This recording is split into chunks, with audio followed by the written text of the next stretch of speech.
नमस्कार विद्यार्थी मित्रांनो, आकार फाउंडेशनच्या UPSC व MPSC ऑनलाईन प्लॅटफॉर्मवर आपलं स्वागत आहे।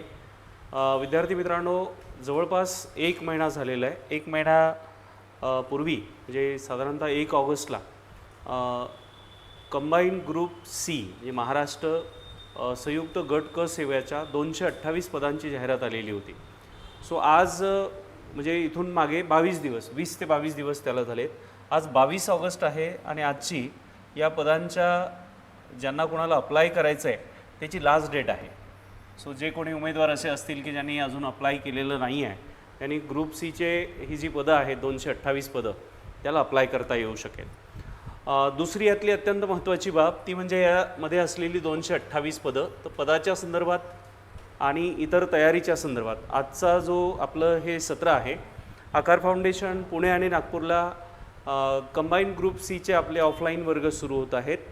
सो या ऑफलाईन वर्गाचे 2 प्रकारची बॅच आपली असणार आहे। एक combine group C integrated batch जी मेन्स कम प्री बॅच असेल आणि एक फक्त प्री फोकस्ड बॅच असेल जी 5 नोव्हेंबरच्या प्रिलिमच्या दृष्टिकोनातून अत्यंत फोकस अशा पद्धतीनं तयारी करून घेतली जाईल। सो आजच्या या इंट्रोडक्टरी सेशनमध्ये आपण प्रामुख्यानं 5 विशेष महत्त्वाच्या बाबींवर चर्चा करणार आहोत। सगळ्यात महत्त्वाचं ग्रुप सीच्या असलेल्या जागा, त्यानंतर मेन्स आणि प्रीचं GSचं आपलं प्रिपरेशनची स्ट्रॅटेजी कशी असली पाहिजे। नंबर 2, या परीक्षेचा सिलेबस काय आहे, त्यासाठी नेमकी कोणती पुस्तकं वाचायची, हा दुसरा पार्ट झाला। तिसरा पार्ट यामध्ये आहे की प्रिपरेशन नेमकी कशाची करायची, म्हणजे अभ्यासाचं नियोजन किंवा परीक्षेचं नियोजन करत असताना नियोजनाचे आपले काय महत्त्वाचे आधार आहेत ते आपल्याला बघायचं।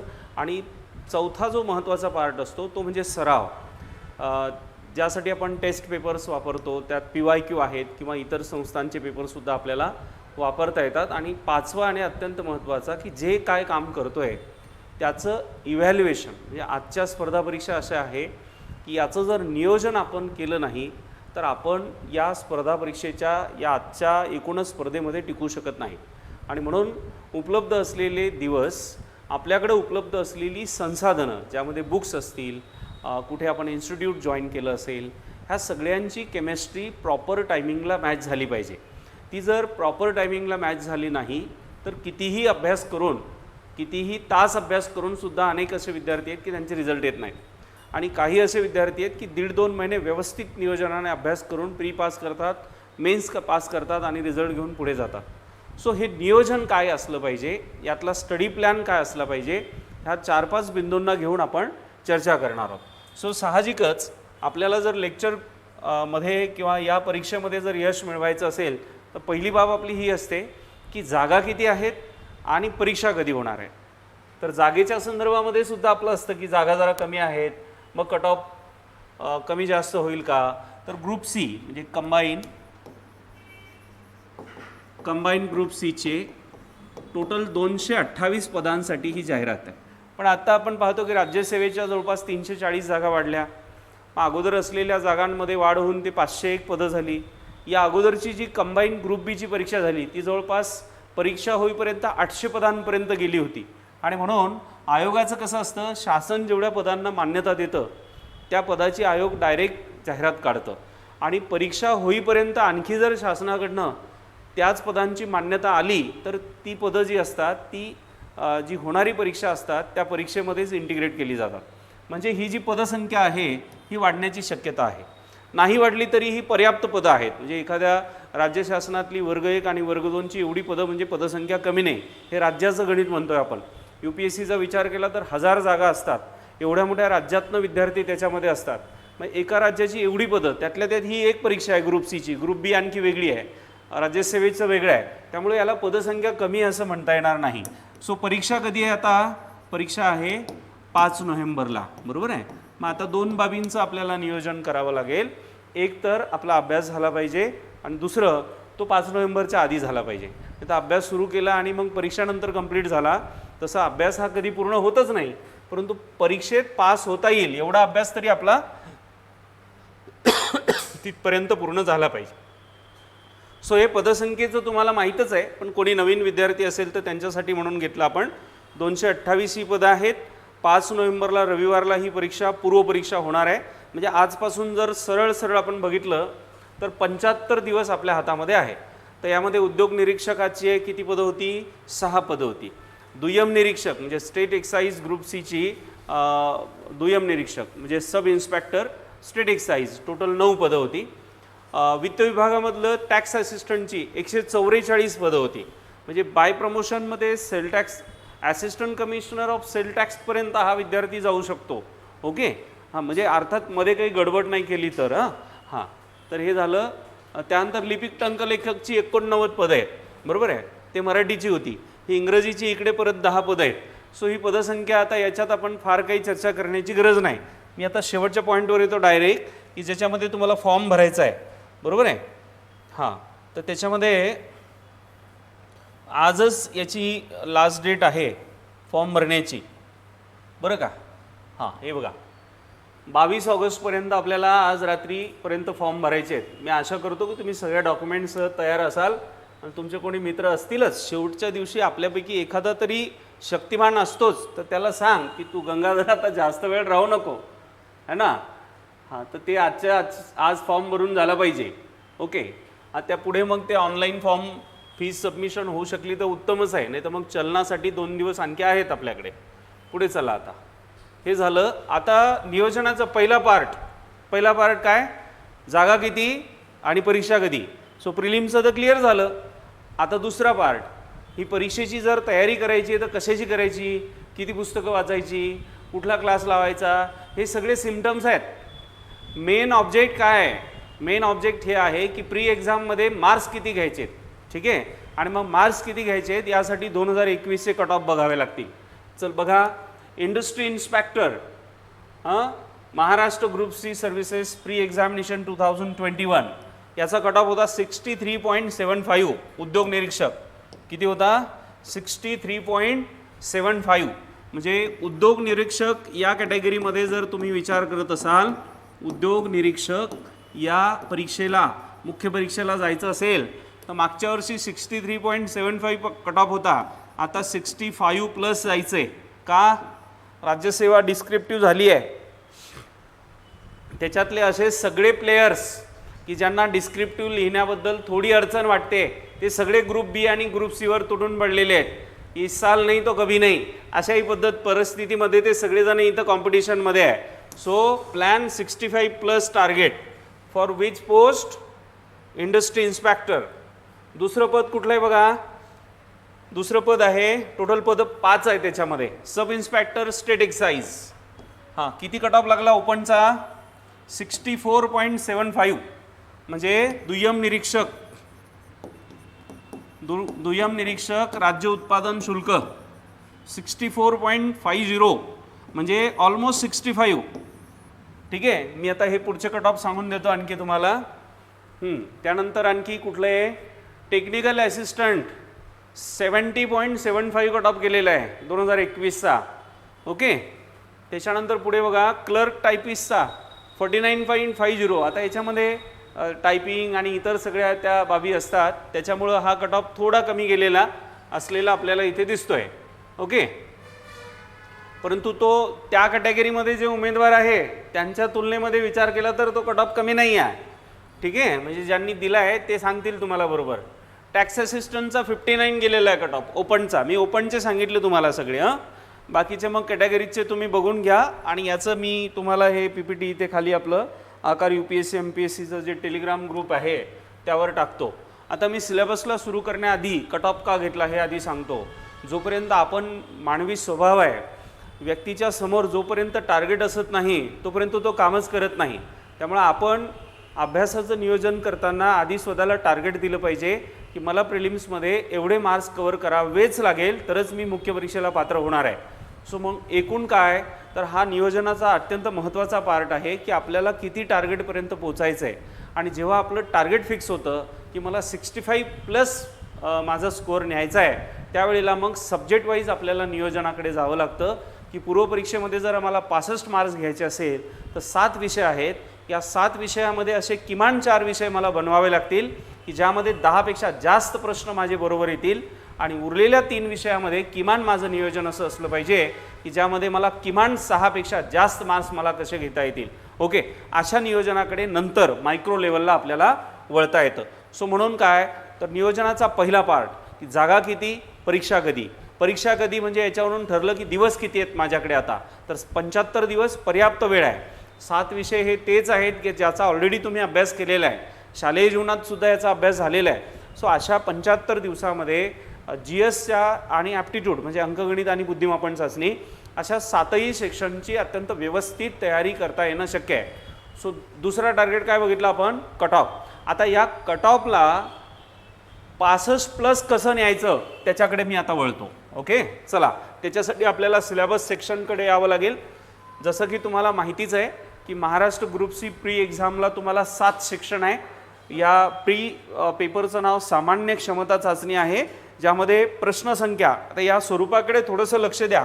प्रश्नसंख्या किती आहे, 100. प्रश्नसंख्या 100, गुण किती आहे, 100. आणि सगळ्यात मोठं या परीक्षेतलं जर सगळ्यात मोठं चॅलेंज जर काय असेल ते म्हणजे कालावधी 1 तासाचा. ओके, सो मी तुम्हाला आणखी एक सत्य सांगतो. MPSCतलं, MPSCमध्ये जेवढ्या परीक्षा आहेत ज्यामध्ये राज्यसेवा असेल, ग्रुप बी असेल, सर्वात जास्त उपस्थितीचं प्रमाण असणारी परीक्षा जर कुठली असेल तर ती ग्रुप सीची परीक्षा आहे. म्हणजे राज्यसेवेला जर तुम्ही विचारात घेतलं तर ज्यांनी फॉर्म भरले ना त्याच्यातले 50%च परीक्षेला जातात. ग्रुप बीला विचारात घेतलं तर 60% परीक्षेला उपस्थित राहतात. आणि ग्रुप सीचा जर विचार केला तर जवळपास 75 ते 80% विद्यार्थी परीक्षेला असतात. ओके, अर्थात राज्यसेवा, ग्रुप बी हे सगळेच मंडळी इकडे असतात जे फायनल राज्यसेवेच्या स्कोर रिझल्टपर्यंत पोहोचू शकत नाहीत. सो आता इथला पुढचा चॅलेंजचा पार्ट लक्षात घ्या. काय पार्ट आहे तो म्हणजे 100 प्रश्न 60 मिनिटामध्ये म्हणजे 1 तासामध्ये सॉल्व करणं. This is the biggest challenge of group C examination. आणि याच्यासाठी फक्त अभ्यास पूर्ण करून चालणार नाही आहे, परीक्षा पॅटर्नप्रमाणे मला प्रश्न सोडवता आले पाहिजे, हे सुद्धा तेवढंच अनिवार्य आहे. आणि मग तो सुद्धा आपल्या नियोजनाचा पार्ट असला पाहिजे. नाही तर आपण पुस्तकं आणली मार्केटमधनं आणि बसलो 7 महिने वाचत, अशांनी परीक्षा कधीच पास होता येणार नाही. म्हणून नियोजनाचे आधार कुठपर्यंत पाहत आलो आपण. पहिला आधार परीक्षा कधी आहे, याच्यातनं आपलं काय ठरेल की किती दिवसामध्ये अभ्यास पूर्ण करायचा आहे. दुसरा आधार कट ऑफ किती आहे, मग याच्यातनं काय ठरेल, जर कट ऑफ 65 आहे तर विषयवार माझा कट ऑफ कसा मला कव्हर करायचा, कोणत्या विषयामध्ये मला किती मार्क्स घ्यायचे जेणेकरून माझा कट ऑफ 65च्या वर जाईल. हा दुसरा पार्ट झाला. आता तिसरा पार्ट, याच्यामध्ये 100 प्रश्न मला 60 मिनिटात सोडवायचे. म्हणजे मला काय करायचं आहे, जेवढे माझे टॉपिक कंप्लीट होतील त्याच्या टेस्ट सिरीजची माझी आधीच प्रॅक्टिस असली पाहिजे. आता मी दुसरा जो पार्ट मला एक्सप्लेन करायचा होता की जर मला 65+ स्कोअर करायचा असेल तर मग यामध्ये माझा जो विषयवार नियोजनाचा पार्ट आहे तो कसा असला पाहिजे, त्याकडे आपण आता जाऊ. ओके, चला हे आहेत 7 सेक्शन. ज्या 7 सेक्शनमध्ये 100 प्रश्न आपल्याला येणार आहे. किती प्रश्न येणार आहे, 100 प्रश्न येणार आहे. किती मार्कासाठी येणार आहे, 100 मार्कांसाठी येणार आहे. किती वेळ आहे माझ्याकडे, 60 मिनटं. निगेटिव्ह मार्किंग किती आहे, 1/4. ओके, हां, आता हे सगळं झालं पॅरामीटर परीक्षेचं. ठीक आहे, आता माझ्याकडे किती विषय आहेत, इकडे 7 विषय. चालू घडामोडी, नागरिकशास्त्र, इतिहास, भूगोल, अर्थव्यवस्था, सामान्य विज्ञान, बुद्धिमापन चाचणी व अंकगणित. आधी हे बघून घेऊ याच्यावर प्रश्न कसे येतात. चालू घडामोडीवर 15 प्रश्न येतात, नागरिकशास्त्रावर 10 प्रश्न येतात, इतिहासावर 15, भूगोल 15, भारतीय अर्थव्यवस्था 15, सामान्य विज्ञान 15, अंकगणित आणि बुद्धिमापन 15. आता हे अगदी असंच येतं असं नाही, कुठे 15, 16, कुठे 10, 14 असं हे एकूण मी म्हणेल की कमी जास्त होत राहतं. पण अप्रॉक्सिमेटली या अगोदरच्या 5-6 परीक्षांचं जर आपण जजमेंट घेतलं तर त्याच्या प्रश्नांचं स्वरूप हे असं आहे. ठीक आहे, आता याच्यामध्ये जर मला 65पेक्षा जास्त मार्क्स घ्यायचे असतील आपल्याला तर याच्यामध्ये आपलं नियोजन टाकावं लागेल आपल्याला की यातले असे 4 विषय तुमचे पक्के पाहिजे की ज्याच्यामध्ये तुम्हाला 10पेक्षा कमी मार्क्स येणार नाही. आता मी गृहीत धरतोय की ए नावाचा विद्यार्थी आहे, यांनी नियोजन कसं करावं. हां, नागरिकशास्त्र या विषयाला आपण असं समजू की चांगला विषय आहे, त्या विद्यार्थ्याला म्हणजे त्याचं बेसिक चांगलं आहे त्या विषयाचं. त्यानंतर इतिहास, त्यानंतर भूगोल, त्यानंतर अर्थव्यवस्था. आता एखादा विद्यार्थी समजा सायन्स बॅकग्राऊंडचा असेल तर तो सायन्स पण घेऊ शकतो. म्हणजे 4 सब्जेक्ट नियोजनाचा पहिला पार्ट, 4 सब्जेक्ट कसे पाहिजे की ज्या सब्जेक्टमध्ये 10 पेक्षा कमी किंवा 11 पेक्षा कमी स्कोर येता कामा नये. 15 पैकी 10 प्लस गेला पाहिजे. असे किती विषय? 4 विषय. म्हणजे किती झाले? 40 प्रश्न बरोबर आले आता इथे. ओके, ठीक आहे. आता उरलेले 3 विषय असे कुठलेही राहू शकते. अंकगणित बुद्धिमापन चाचणी असेल, चालू घडामोडी असेल, किंवा सायन्स, किंवा इकडे आणखी कुठलं असेल. या 3 विषयामध्ये किमान 7 मार्क प्रश्न आपले बरोबर आले पाहिजेत. असे 3 विषय, म्हणजे 7 त्रिक 21. किती झाले हे टोटल? 61 क्वेश्चन आपले झालेत. 61 प्लस तुमचा स्कोर जातोय. एखाद दुसरा प्रश्न आणखी तिथे 2-4 प्रश्न तुमचे, म्हणजे मी म्हणेल अंकगणित आणि बुद्धिमापन चाचणी, याच्याकडे मी येतोय शेवटी. इथे जर अंकगणित आणि बुद्धिमापन चाचणीवर जरा चांगली मेहनत घेतली ना तर हा पण विषय तुमचा इकडे 4 सब्जेक्टमध्ये पोहोचू शकतो. म्हणजे तिकडे 55 आणि इकडे मग ते 65-70च्या पार चालला जातो स्कोअर. ओके, सो एक बाब इथे लक्षात घ्यायची की 4 विषयाला आपण 11चं जर टार्गेट दिलं की 4 विषय 11 प्रश्न माझे बरोबर आले पाहिजेत. म्हणजे 44 इथे माझे कव्हर झालेत आणि हे 21 असं जर म्हटलं तर हे बरोबर 65 झालं. बरोबर आहे. हे इकडे 3 सब्जेक्ट इंटू 7, 3 सब्जेक्ट इंटू 7 म्हणजे 7 त्रिक 21 आणि हे 44 म्हणजे 65 मार्क्स माझे इथे कव्हर झाले.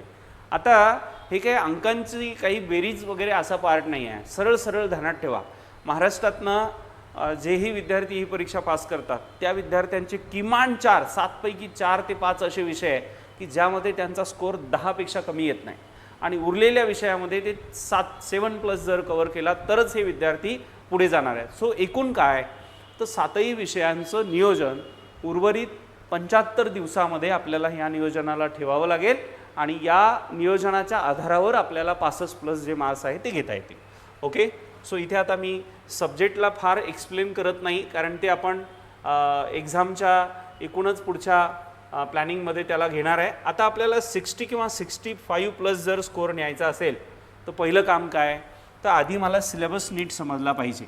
ओके, सो म्हणून थोडंसं याच्यामध्ये काय आहे एक जरा 2 मिनटं तुम्हाला त्याच्यावर मी देतो.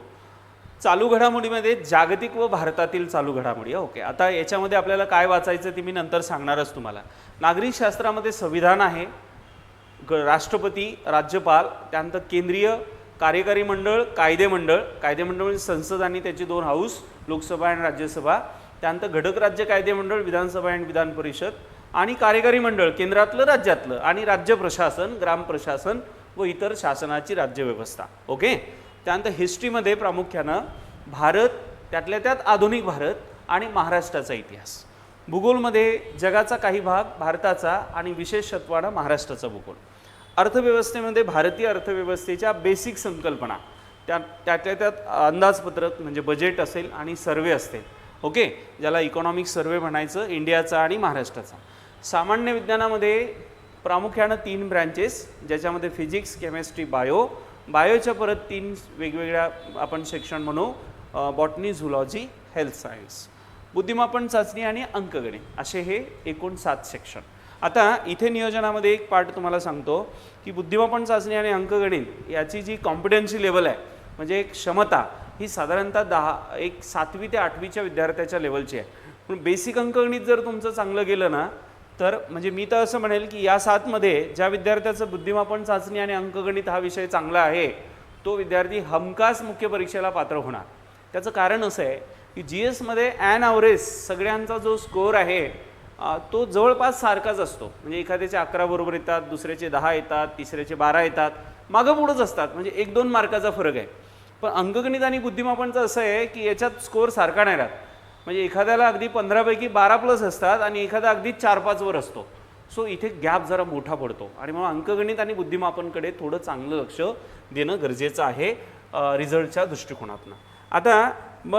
आता नियोजनाला लागायचं आहे आपल्याला. सब्जेक्ट वाईज नियोजन करायचं आहे. पूर्वपरीक्षा टार्गेट आहे आपलं 65 प्लस.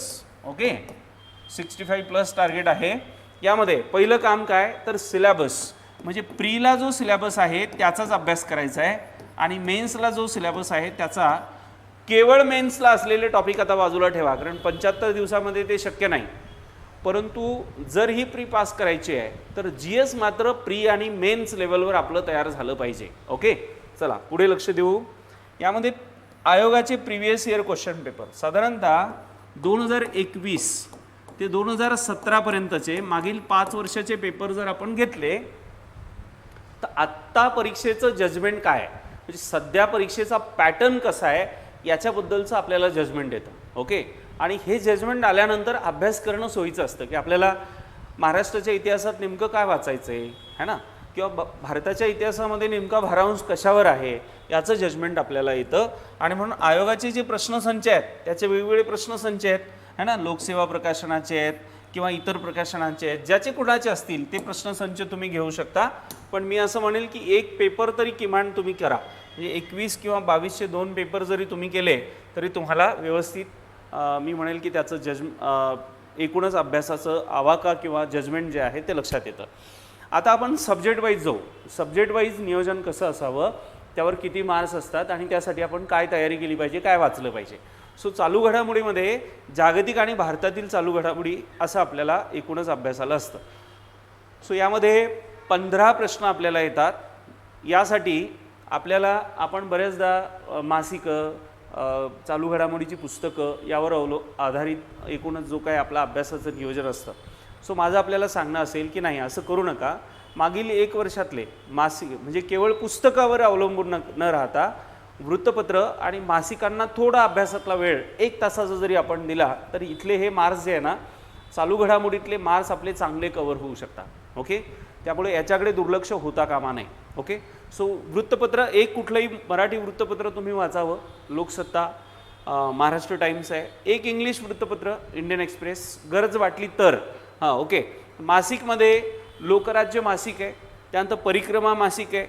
आता इयरबुक तुम्हाला म्हणजे मागील साधारणतः 1 वर्षाचे प्रश्न याच्यामध्ये विचारले जातात. ओके, साधारणतः 1 वर्षाचे. काही घटना मागील 2 वर्षाच्या असतील, त्याचा संदर्भ 2022मध्ये असेल तर तेही प्रश्न कधी कधी विचारले जातात. सो अशा स्थितीमध्ये करंट क्रक्स हे एक पुस्तक आहे. सागर कांबळे हे सेल टॅक्स इन्स्पेक्टर आहे, यांचं पुस्तक आहे. किंवा सिम्प्लिफाईडसुद्धा एक इयरबुक आहे, ते तुम्ही वाचू शकता. आणि दुसरं मी तुम्हाला सांगेल की डेली आणि वीकली करंट क्रक्सचे सेशन चालतात आकार फाउंडेशनच्या यूट्यूब चॅनलवर. सो ते तुम्ही बिलकुल मिस करू नका. त्याच्यामध्ये तुम्हाला सगळ्या बाबी व्यवस्थित समजून सांगितल्या जातात. सो 7 घटकातला पहिला घटक चालू घडामोडी, या घटकासाठी फक्तच पुस्तकावर अवलंबून न राहता आपण डेली 1 तास या विषयासाठी दिला पाहिजे. यासाठी एक वृत्तपत्र आपण वाचलं पाहिजे, एक मासिक वाचलं पाहिजे आणि एक इयरबुक, आणि सोबत आकार फाउंडेशन यूट्यूब चॅनलचे डेली आणि वीकली सेशन 2 वेगवेगळे व्यक्ती घेतात. त्यामुळे डेली ज्यांना पॉसिबल आहे त्यांनी डेली करा, ज्यांना नाही पॉसिबल त्यांनी वीकली करा. ओके, पुढे आपण जातोय. दुसरा विषय यातला आहे इतिहास. इतिहास विषयावर जवळपास 14 ते 15 प्रश्न विचारले जातात. यामध्ये 14 ते 15 प्रश्न यामध्ये आपल्याला विचारले जातात. यामध्ये ज्या विद्यार्थ्यांचं बेसिक बरोबर नाही त्यांनी 7वी ते 11वी स्टेट बोर्डची पुस्तकं, भारताच्या इतिहासासाठी एकतर ग्रोवर किंवा रंजन कोळंबे किंवा समाधान महाजन किंवा जयसिंगराव पवार 4 पुस्तकांची नावं दिलीत. यापैकी रेफरन्स बुक जर म्हटलं ना तर ग्रोवर अँड वेल्लेकर आणि जयसिंगराव पवार सरांचे. आणि रंजन कोळंबे आणि समाधान महाजन सर, रंजन कोळंबे सर आणि समाधान महाजन सर ही कॉम्पिटिटिव्ह पुस्तकं आहे, म्हणजे परीक्षेसाठी गरजेचं असतं त्याप्रमाणे त्या पॅटर्ननी लिहिलेली.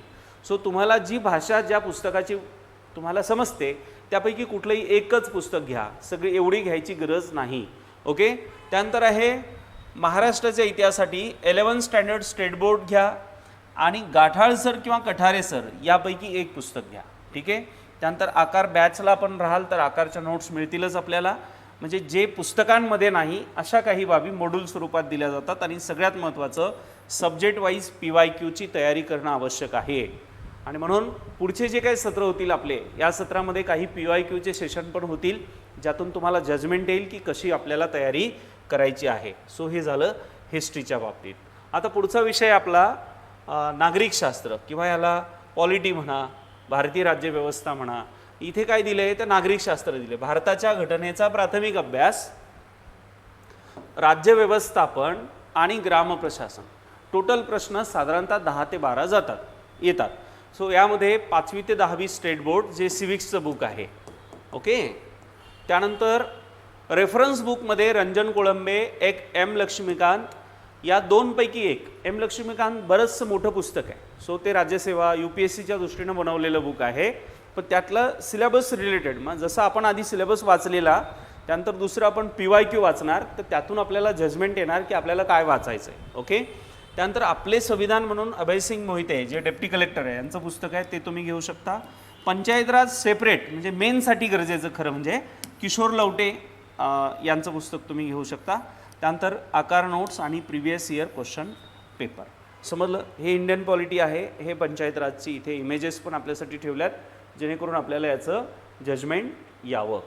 पुढे आपण जातोय. जिओग्राफी हा जो विषय आहे, भूगोल विषयामध्ये सुद्धा 15 प्रश्न आपल्याला येतात. 15 प्रश्नांपैकी रेफरन्सेस म्हणून काय वाचायचं तर 6वी ते 12वी स्टेट बोर्ड, 11वीचं NCERT, हे मराठीमध्ये पण अवेलेबल आहे, मराठी के सागरचं. ओके. त्यानंतर नकाशा, जिओग्राफीचा अभ्यास नकाशाशिवाय शक्य नाही. ओके. त्यानंतर महाराष्ट्राचा भूगोल सौदी सर, भारताचा भूगोल AB सौदी किंवा कपिल पवार, सुशांत शिंदे यांचं सुद्धा जिओग्राफी नोट्स जे आहेत ते अवेलेबल आहे. त्यानंतर आकार नोट्स आणि प्रिव्हियस इयर क्वेश्चन पेपर. प्रत्येक ठिकाणी प्रिव्हियस इयर क्वेश्चन पेपर यासाठीच टाकल्या जात आहे की PYQ शिवाय विषय तयारी कशी करायची याचं जजमेंट येणं अशक्य आहे, आणि म्हणून ती बाब आपण अत्यंत महत्त्वाची आहे, ती लक्षात ठेवावी. सो हे झालं जिओग्राफीचं. यानंतरचा विषय आहे भारतीय अर्थव्यवस्थेवर किती प्रश्न येतात. अगदी बेसिक भारतीय अर्थव्यवस्थेच्या संकल्पना, सार्वजनिक वित्त असेल, दारिद्र्य असेल, किंवा अंदाजपत्रक असेल महाराष्ट्र किंवा भारताचं, किंवा सर्वे असतील, economic survey of India, of Maharashtra. Okay. So आता 9वी 10वी स्टेट बोर्ड यासाठी तुम्ही घेऊ शकता. 11वी NCERT इकॉनॉमिक्सचं के सागर यांनी हे पुस्तक मराठीत ट्रान्सलेट केलेलं आहे. आणि रेफरन्ससाठी तुम्ही रंजन कोळंबे आणि डॉक्टर किरण देसले यांच्यापैकी कुठलंही एक बुक तुम्ही घ्या. त्यानंतर आकार नोट्स. त्यानंतर mrunal.orgचे व्हिडिओज पण तुम्ही काही कन्सेप्ट, बेसिक कन्सेप्टवर तुम्हाला अडचणी गेल्या तर त्या तुम्ही पाहू शकता. त्यानंतर आर्थिक पाहणी अहवाल जे मी तुम्हाला सांगितलं भारत आणि महाराष्ट्राचा, आणि PYQ. ओके. अशा पद्धतीनं भारतीय अर्थव्यवस्था हा झाला 5वा टॉपिक. त्यानंतर 6वा टॉपिक आहे सामान्य विज्ञान. सामान्य विज्ञानावर सुद्धा आपल्याला 15 प्रश्न पूर्वपरीक्षेला येतात. यासाठी तुम्ही 8वी ते 10वी स्टेट बोर्ड केलं पाहिजे आणि NCERT सुद्धा करायला पाहिजे. सोबत कॉम्पिटिटिव्ह सायन्स म्हणून अनिल कोलते सर यांचं पुस्तक आहे, सामान्य विज्ञान म्हणून सचिन बस्के सर यांचं पुस्तक आहे. त्यानंतर आकार प्रकाशनाचं सुद्धा बुक आहे. याशिवाय डॉक्टर मोनाली संदीप कुमार साळुंके यांचं सायन्स ऑल इन वन हे बुकसुद्धा आहे, ते तुम्ही घेऊ. यापैकी कुठलंही एक, एवढी पुस्तकं घ्यायची नाही, कुठलंही एक. ओके. त्याचंच रिव्हिजन करायचं आणि संकल्पना नीट समजून घ्यायच्या. सामान्य विज्ञान GK साठी वाचायचं आहे तर लुसेंटचं तुम्ही वाचू शकता. त्यानंतर आकार नोट्स आणि प्रिव्हियस इयर क्वेश्चन पेपर. अशा पद्धतीनं सायन्स 15 मार्क्स जे आहे यात आपल्याला मॅक्झिमम मार्क्स कवर करता येऊ शकतात. अंकगणित तसं बघितलं तर प्रॅक्टिसचा खूप मोठा पार्ट आहे, त्यामुळं प्रिव्हियस इयर क्वेश्चन पेपर अगोदर करायचे, त्यावरून तुम्हाला जजमेंट येणार की उदाहरणं कशा पद्धतीचे येतात. त्यानंतर बेसिक आपलं चांगलं करा. तर बेसिकसाठी शिष्यवृत्तीच्या गाईड असतात, नवोदय असतं, नॅशनल टॅलेंट सर्च एक्झामच्या गाईड असतात. यातून थोडं बेसिक चांगलं केलं ना तर मग तुम्हाला अंकगणित आणि बुद्धिमापनामध्ये सुद्धा चांगले मार्क्स जे आहे ते मिळू शकतात. यामध्ये संदीप अरगडे, सचिन ढवळे, अंकलगी राणे हे जे या क्षेत्रातील नामवंत लेखक आणि ऑथर आहेत त्यांची पुस्तकं तुम्ही वापरू शकता. त्यानंतर आकार नोट्ससुद्धा याच्या आपल्याला अवेलेबल होतील. ओके. सो अशा पद्धतीनं हा झाला 7वा घटक, अंकगणित आणि बुद्धिमापन चाचणी. तर बुद्धिमापन चाचणी हा 7वा यातला महत्त्वाचा घटक आहे.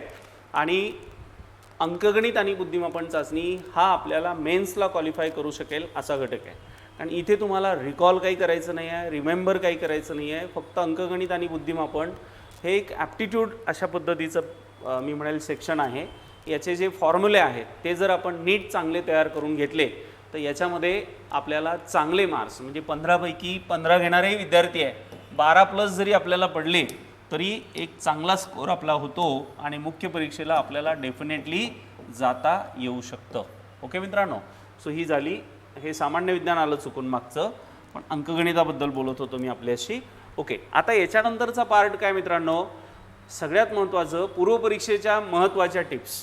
पहिलं याच्यातला सगळ्यात, आता आपण जे काय आतापर्यंत बघितलं त्यातला सगळ्यात पहिला पार्ट, सिलेबसप्रमाणे सर्व विषय अभ्यासून पूर्ण झाले पाहिजेत. सिलेबसप्रमाणे म्हणजे हिस्ट्री म्हटलं तर मग ॲन्सियंट आहे, मिडिवल आहे, आणखी काय काय हिस्ट्रीमध्ये.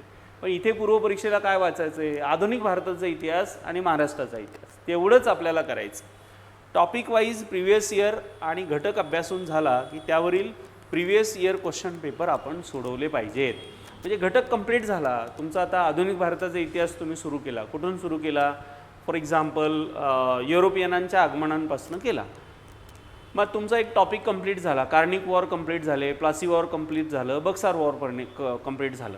आता हे कंप्लीट झाल्यानंतर तुम्ही त्याच्यावर PYQ सोडून बघितले पाहिजेत, जेणेकरून स्वतःला जजमेंट येणार की माझं व्यवस्थित झालं आहे की नाही झालं आहे.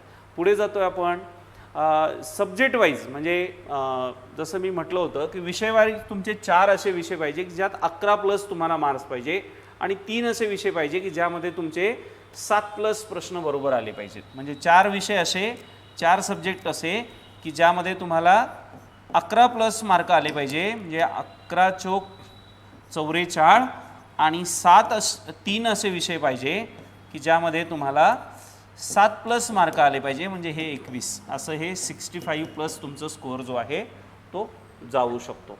ओके, त्यामुळं अंकगणित आणि बुद्धिमापनकडे बिलकुल दुर्लक्ष करायचं नाही आहे. याचा अभ्यास रेग्युलर करा. मी तर असं म्हणेल की जो विषय आपल्याला जास्त डिफिकल्ट वाटतो ना त्याला दररोज नियोजनामध्ये घ्या, दररोज कामाला घ्या, त्याला दररोज अभ्यासाला घ्या, आणि तो विषय अवघडचा आपल्याला ॲव्हरेजमध्ये आणायचा, ॲव्हरेजचा त्याला आपल्याला स्ट्रॉंग करायचं आहे.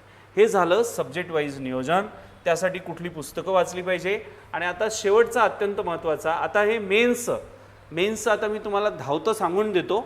तसं बघितलं तर मुख्य परीक्षेवर आता आपल्याला फोकस करायचं नाही आहे, परंतु आपण आता प्रीला त्याच मुलांनी जावं ज्यांचा थोडा अभ्यास आधी सुरू आहे, पण दोन्ही बाबीने त्यांनी तयारी ठेवावी. प्रीसाठी तर पूर्ण ताकद लावून अभ्यास करावा, आणि समजा म्हणजे त्यात रिझल्ट आला तर पुढे मेन्स आहेच, पण नाही आला तरी पुढचं 7 महिन्याचं नियोजन अभ्यासाचं असलं पाहिजे.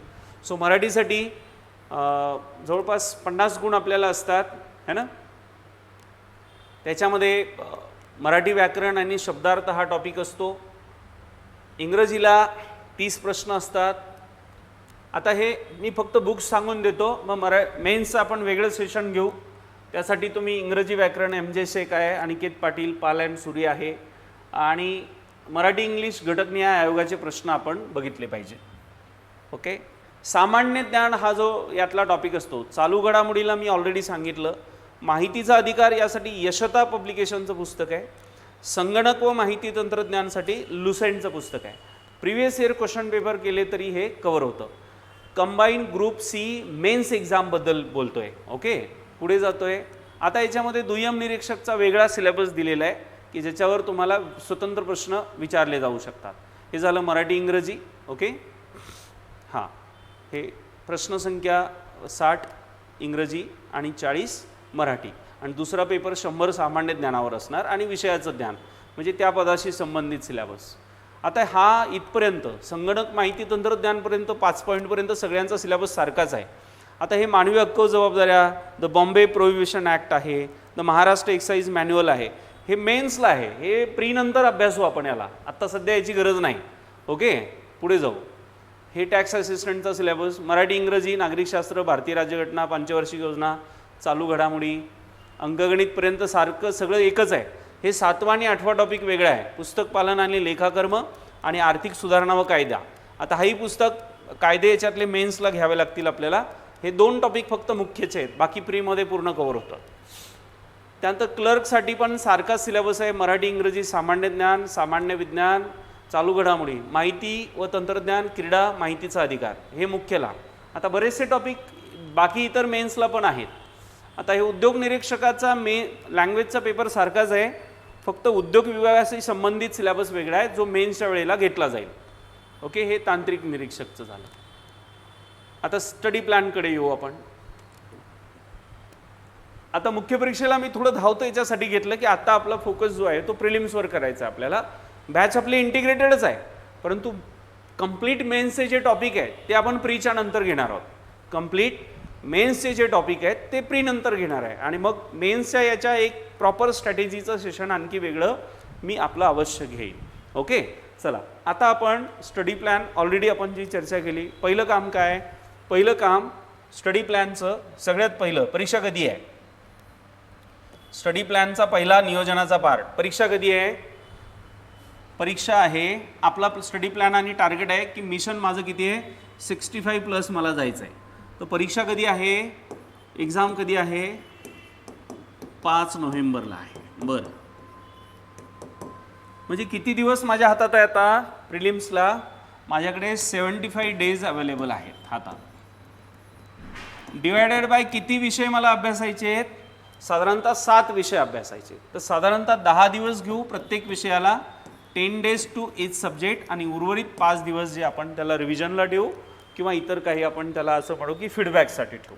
सो 10 दिवसामध्ये मला जर सगळे विषय व्यवस्थित अभ्यासायचे असेल तर डेली माझं अभ्यासाचं जे नियोजन आहे, डेली 2 ते 3 तासाचं लेक्चर आणि जवळपास 8 ते 10 तासाचा स्टडी, सेल्फ स्टडी आपण असं म्हणू, असं पुढील साधारणतः 70-75 दिवसामध्ये माझा जो अभ्यास आहे तो दररोजचा 10 ते 11 तास झाला पाहिजे, तरच हे संपूर्ण टार्गेट माझं मी कव्हर करू शकतो. ओके, ज्यामध्ये लेक्चर 2 ते 3 तास पकडले मी आणि कपॅसिटीप्रमाणे कुणाचं 7 तास सेल्फ स्टडी, कुणाचा 6 तास, कुणाचा 8, 9, 10 ताससुद्धा होऊ शकतो. दुसरं काम याच्यात मला काय करायचं आहे, प्रिव्हियस इयर क्वेश्चन पेपर, म्हणजे पूर्वपरीक्षेचे साधारणतः 2017 ते 2021चे जर प्रश्न प्रिव्हियस इयर म्हणजे आयोगाचे आलेले प्रश्न मी आपण वेगवेगळे केले सब्जेक्ट वाईज. चालू घडामोडी तसंही एकदम जुन्या प्रश्नांचा काही संबंध नाही. 21-22 बघा फक्त, की ज्यातून आपल्याला जजमेंट येईल की प्रश्न कशावर येतात. उर्वरित जे 6 विषय आहेत, हिस्ट्री, नागरिकशास्त्र, इतिहास, नागरिकशास्त्र, भूगोल, त्यानंतर सामान्य विज्ञान, भारतीय अर्थव्यवस्था आणि अंकगणित आणि बुद्धिमापन, ह्या 6 विषयांचं नियोजन आपण PYQच्या भरोशावर करू शकतो. आणि मी तुम्हाला सांगतो, मागचे 5 वर्षातले पेपर जर आपण कव्हर केले ना, या पेपरमधनं किमान 8 ते 10 प्रश्न एकतर सरळ किंवा ज्या प्रश्न ज्या घटकावर विचारला त्या घटकावर असे तुमचे कव्हर होणार. म्हणजे उरलेल्या 50 प्रश्नांची आणखी तयारी करायची आहे. म्हणजे PYQ एवढे हेल्पफुल आपल्याला ठरू शकतं. मग पहिलं काय तर 75 दिवसात अभ्यास संपवायचा आहे. त्यानंतर प्रिव्हियस इयर क्वेश्चन पेपरचा अभ्यास करायचा आहे 2017 ते 2021. त्यानंतर सगळे सब्जेक्ट म्हणजे ऑल सब्जेक्ट इक्वल इम्पॉर्टंटनी आपल्याला अभ्यासायचे आहेत. म्हणजे किती विषय? 7 सब्जेक्ट्स इन 75 डेज आपल्याला कव्हर करायचे. याच्यासोबत आपल्याला टेस्टची पण तयारी ठेवायची आहे. युनिट कंप्लीट झाला त्यावर टेस्ट, सब्जेक्ट कंप्लीट झाला त्यावर टेस्ट. सर्व सब्जेक्ट कंप्लीट झाल्यानंतर आयोगाच्या पॅटर्नप्रमाणे आपल्याला टेस्ट देऊन स्वतःला तयार ठेवायचे. अर्थात ह्या टेस्ट आयोगाच्या पॅटर्नप्रमाणे सोडवताना ही काळजी घ्यायचीच आहे की 100 प्रश्न 60 मिनिटामध्ये सोडवायचे आहेत. सो हे झालं टेस्ट सिरीजचं. आणि ऑनेस्ट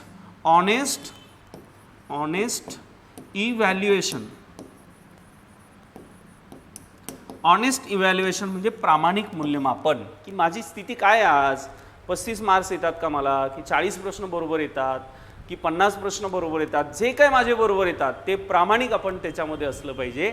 आणि जेव्हा आपण आपल्या कामाबद्दल आणि त्या कामातून येणाऱ्या रिझल्टबद्दल प्रामाणिक असतो त्यावेळेला आपण एक एक पाऊल हे यशाकडे टाकत असतो. दॅट कीप म्हणजे आपलं honest preparation that keep marching toward the success, ते यशाकडे मार्गक्रमण करत असतं सातत्यपूर्ण. कसं? सातत्य. आणि म्हणून विद्यार्थी मित्रांनो, आकार फाउंडेशन पुणे आणि नागपूरच्या माध्यमातून आपण जी इंटिग्रेटेड बॅच घेणार आहे, ही इंटिग्रेटेड बॅच आपली आजपासून सुरू झालेली आहे. ओके, आजपासून म्हणजे आज 22 ऑगस्टला आपली ही बॅच चालू झाली आहे. इथून पुढे साधारणतः 75 दिवस हे सेशन प्रिलिम फोकस चालतील. ओके, त्याच्यानंतर मेन्सला ही बॅच पुढे कंटिन्यू होईल आणि ही बॅच मेन्स कम प्री असेल. म्हणजे बॅचची 2 स्वरूप असतील. एक असेल मेन्स कम प्री, हे बॅचचं स्वरूप असेल. म्हणजे इंटिग्रेटेड बॅच किती दिवसाची? 7 महिन्याची, 7 ते 8 महिन्याची, 7 ते 8 महिन्याची. आणि त्यानंतर प्रिलिम्स स्पेशल बॅच सुद्धा असेल, जी पुढे 5 नोव्हेंबरपर्यंत चालेल. यामध्ये 7 ते 8 महिन्याचा हा एकूण 230 दिवसांचा लेक्चर प्लॅन आहे. यामध्ये टीचिंग अवर्स 460 तास होतील. Monday to Saturday daily 2 to 3 hours lectures असतील. अगोदर 2 अवर्स असतील, पुढे घरचेप्रमाणे ते 3 अवर्स केले जातील. आणि युनिट कंप्लीट झाला त्यावर टेस्ट, सब्जेक्ट कंप्लीट झाला त्यावर टेस्ट, आणि सर्व सब्जेक्ट कंप्लीट झाला की मग आयोगाच्या पॅटर्नप्रमाणे टेस्ट. हा लेक्चर प्लॅन आहे. मराठी, इंग्लिश, हिस्ट्री याप्रमाणे हे लेक्चर्स चालतील. आणि इकडे आपण पाहतो की 9 पासून खाली हा जो सिलेबस आहे हा मेन्सशी निगडीत सिलेबस आहे. ओके. आणि वरील जो सिलेबस आहे हा प्री, एक्सेप्ट मराठी इंग्लिश सोडून बाकीचे जे सेक्शन्स आहेत. ओके. सो अशा पद्धतीनं ही एकूणच पुढची आपली बॅच असणार आहे. सो या बॅचचे आणखी डिटेल प्लॅनर जे आहे ते आपल्याला दिलं जाईल.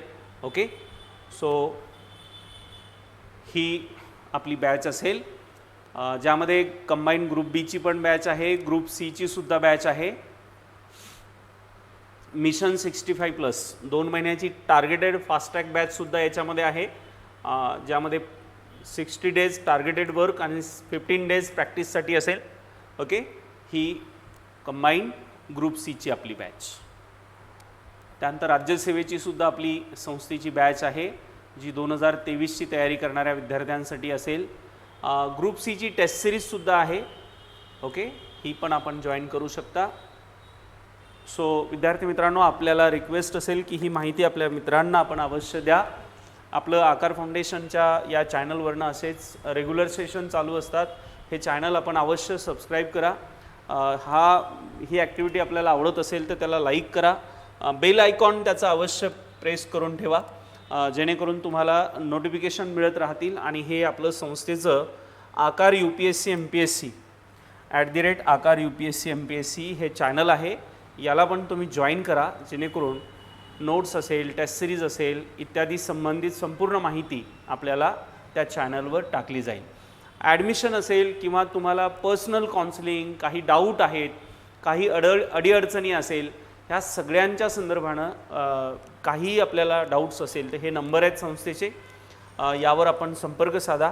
ओके. त्याद्वारे आपल्याला हेल्प अवेलेबल करून दिली जाईल. सो मित्रांनो, आता नाही तर पुढे नाही असं मी म्हणणार नाही, पुढे अवश्य राहील, परंतु पुढे आणखी स्पर्धा वाढेल. सो भविष्यातील वाढत्या स्पर्धेमध्ये आपल्याला जायची गरज पडायलाच नको. जेव्हा की आपण ग्रॅज्युएट आहोत तेव्हा आता लवकरात लवकर आपल्याला हाताला काम मिळालं पाहिजे, तेही सन्मानाचं मिळालं पाहिजे. त्यामुळं पूर्ण व्यवस्थित नियोजनानं आणि पूर्ण क्षमतेनं, पूर्ण सामर्थ्यानं या अभ्यासाला आपण सुरुवात केली पाहिजे आणि लवकरात लवकर यश मिळवलं पाहिजे. आपल्या निर्णयासाठी आणि यशस्वी तयारीसाठी मी आपणास मनपूर्वक शुभेच्छा देतो.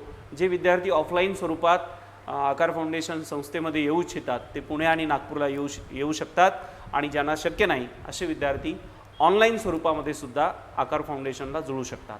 तुम्हा सगळ्यांचं मी आकार फाउंडेशनमध्ये स्वागत करतो आणि पुढील यशस्वी तयारीसाठी आपणास मनपूर्वक शुभेच्छा देतो. आपण मला जॉईन केलं त्याबद्दल मनपूर्वक धन्यवाद. थँक्यू.